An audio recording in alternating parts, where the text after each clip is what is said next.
जय हिंद एवरीवन। इस वीडियो में हम लोग भारत में यूरोपियों के विषय में जानने का प्रयत्न करेंगे। भारत में प्रथम बार यूरोपीय 20 मई 1498 ईस्वी को अर्थात 20 मई 1498 एडी को आते हैं और जब यूरोपियों का बहिर्गमन होता है अर्थात वे भारत से जाते हैं तो समय होता है 15 अगस्त 1947 अर्थात 15 अगस्त 1947 जो कि भारत के स्वतंत्रता का समय होता है।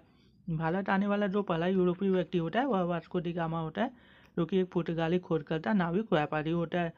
वास्को डी गामा ने पुर्तगाल के लिस्बन से अपनी भारत की यात्रा को 8 जुलाई 1497 ईस्वी को 4 जहाजी बेड़ों के साथ शुरू किया था। 20 मई 1498 ईस्वी को अफ्रीका के केप ऑफ गुड होप, जिसको कि हिंदी में आसान तारीफ कहते हैं, वहां से होते हुए समुद्री मार्ग से केरल के कालीकट बंदरगाह कालीकट तट पर पहुंचता है, जिसको कि वर्तमान में कोझिकोड या मालाबार तट कहते हैं।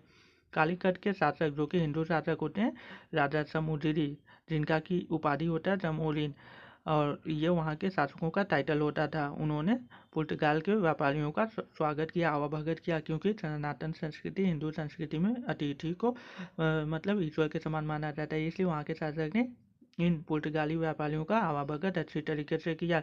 पुर्तगालियों ने गलती से वहाँ के लोगों और वहाँ के शासक को ईसाई समझ लिया था। कुछ समय के पश्चात पुर्तगाली व्यापारियों ने वहाँ के शासक के साथ व्यापारिक समझौते किए और इस प्रकार प्रथम बार यूरोप और भारत के मध्य सीधे संपर्क हुआ और व्यापार की स्थापना हुई, अर्थात यूरोप और भारत के मध्य प्रथम बार सीधा व्यापार 1498 ईस्वी को होता है। 20 मई 1498 ईस्वी को, जो कि पुर्तगाली व्यापारियों के द्वारा संपन्न होता है।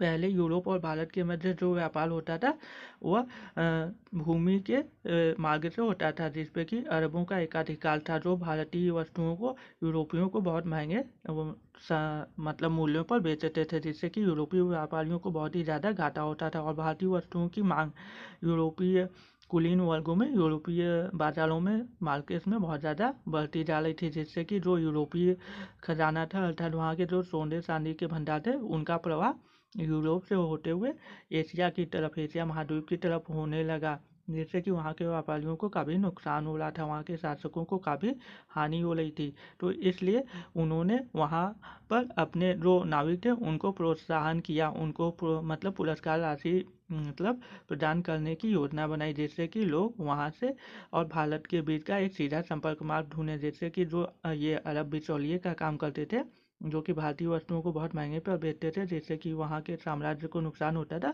उससे बचा जा सके। तो इसी संबंध में 1498 ईस्वी को पुर्तगाल के व्यापारी वास्को डी गामा ने भारत की समुद्री मार्ग की खोज की। अगर आपको यह वीडियो अच्छा लग रहा है तो आप मेरे चैनल को लाइक कीजिए, शेयर कीजिए, सब्सक्राइब कीजिए। नेक्स्ट पार्ट को हम लोग जल्दी डिस्कस करेंगे। Thank you so much.